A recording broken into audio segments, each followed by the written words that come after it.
KCRA3's Kevin Oliver is live in San Bernardino with new information about those shooters. Kevin? Well, Kelly, 36 hours after the shooting and the area is still cordoned off. Police are guarding this entire office complex. Meanwhile, we do have new information about Syed Farook, his wife, and the arsenal they amassed.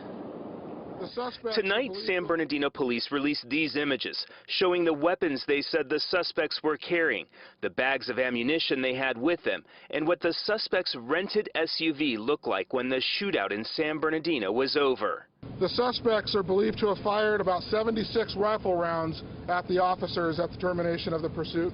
Police showed where one of the bullets struck an officer's car. 2 officers were injured in the gun battle. Nizam Ali, a friend of Syed Farook, described Farook as reserved and said he worshipped regularly at their mosque. I mean, I never heard him raise his voice. I never heard him make any foul comments or criticize anyone or something like that. He was peaceful. Always, I've always seen him in a calm manner. And that's the thing I don't understand. That was we knew him as Rizwan. That's the Rizwan we knew. Who's the guy that did all this yesterday?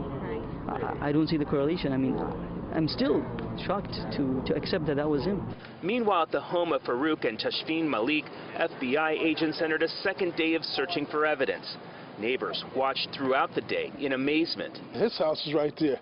I would have never suspected nothing like that going on in a neighborhood like this. Brandon Ryder says he walks his daughter by the home every morning on her way to school. He's over there making bombs and doing whatever, and anything could have happened, and that's what's really scary to me. Some neighbors question with the arsenal that was found at the home whether the suspects were planning to kill even more people.